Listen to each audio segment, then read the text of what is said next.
Hello, hi, I am back. If you haven't noticed, which you might not have, I have been offline and out of sort of the real world for the past 3.5 weeks. And so many different things have happened.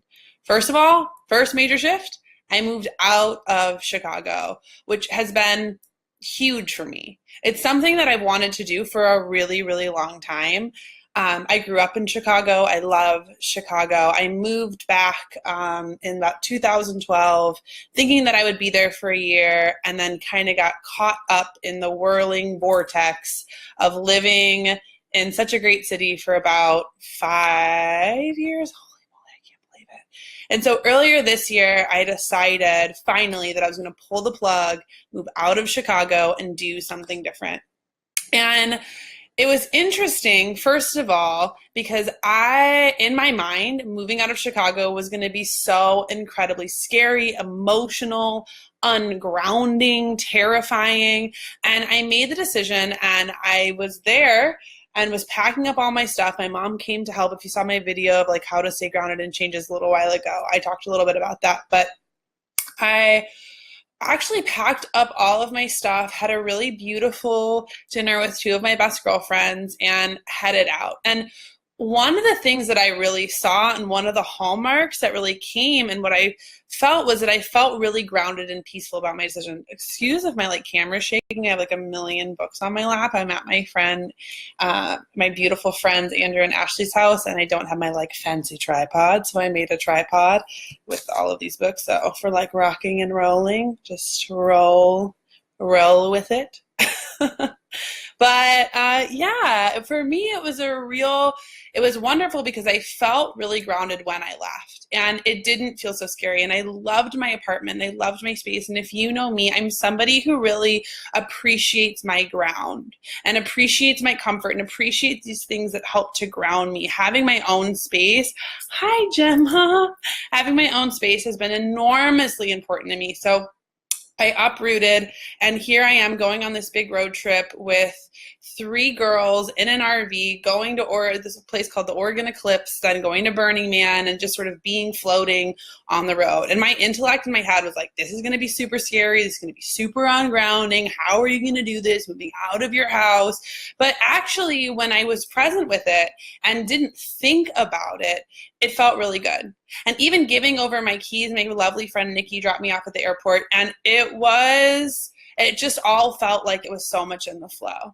And it was a really interesting lesson and a really interesting point for me of these different, sometimes when we're in these life changes, what I think it's going to be like and what it's actually going to be like. My head tells me it's going to be scary and that I'm going to be uncomfortable and that it's going to be really ungrounding and I'm going to have to brace myself and it's going to be okay. But if I actually get out of my head and just am present with the experience, then it all flows and it's so much easier. And all of these different things that I was telling myself was just a story.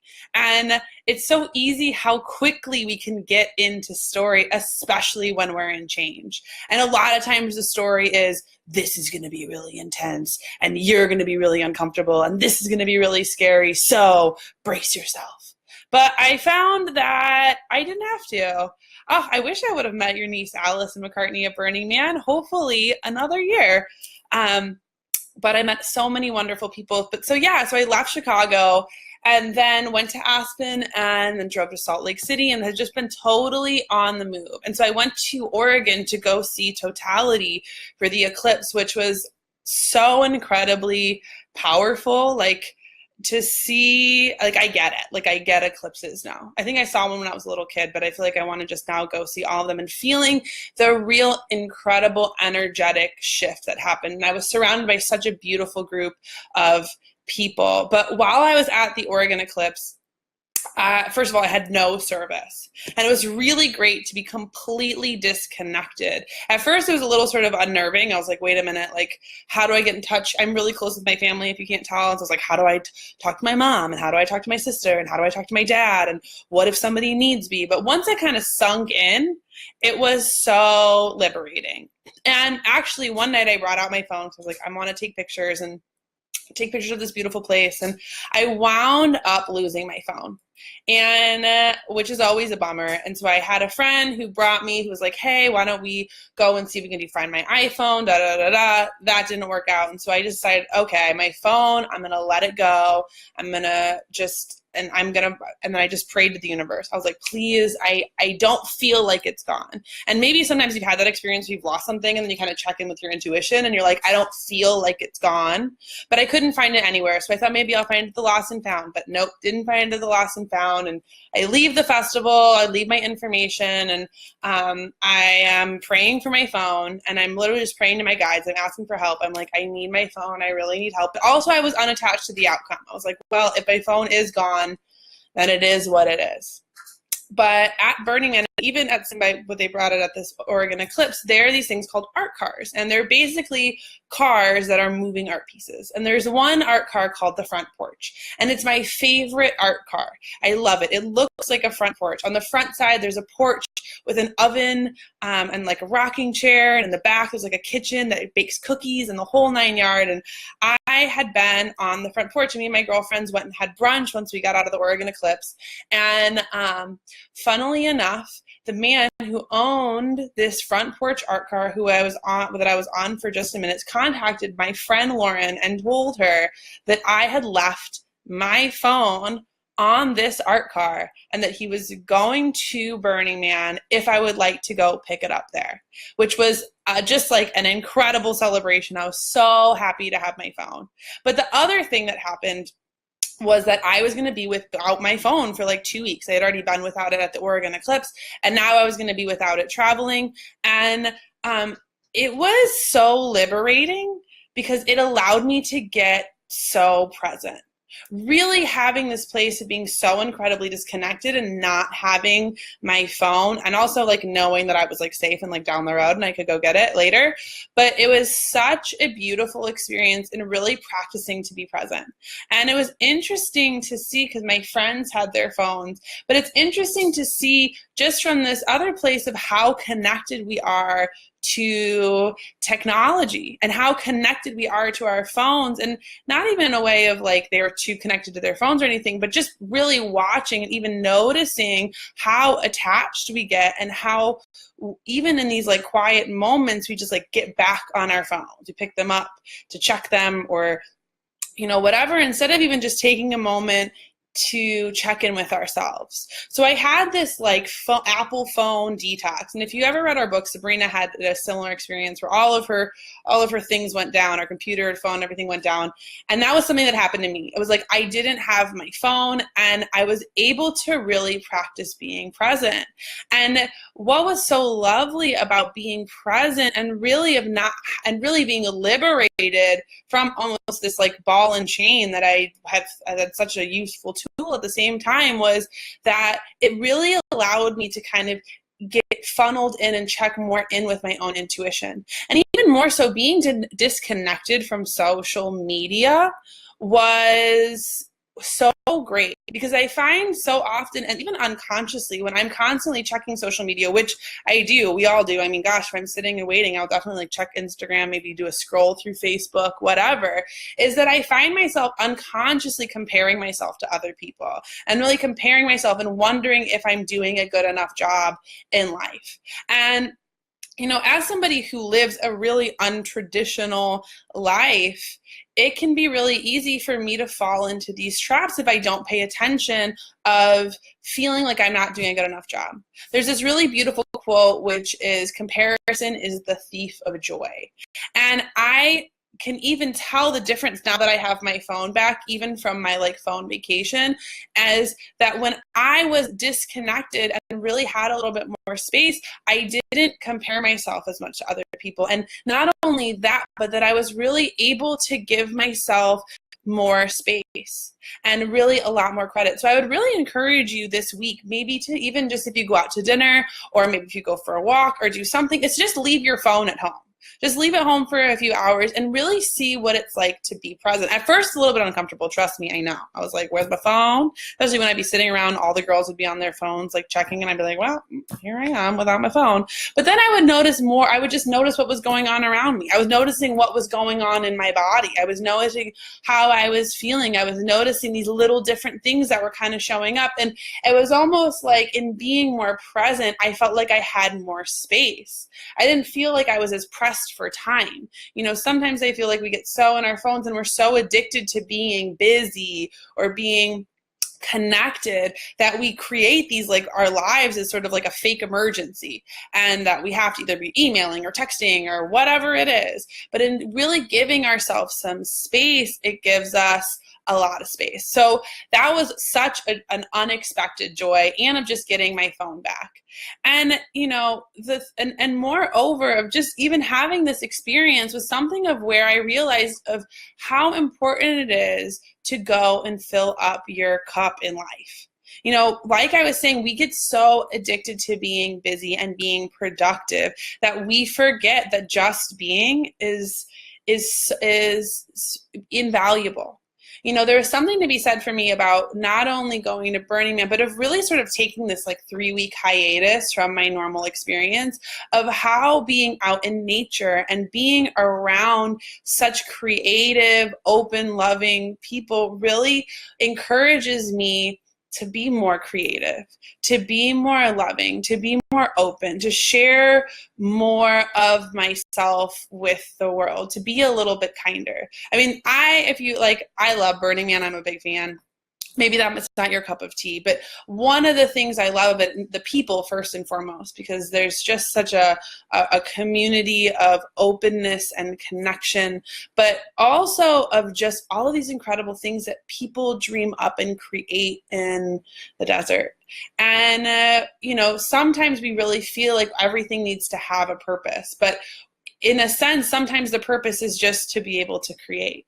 So I would really also encourage you to get out your crayons or your markers or your different things and really let yourself go and let yourself have some fun and create something new and different. I feel like after going, I was like, I want to just like take an art class or like do some pottery or like go get a coloring book or just even draw in my journal.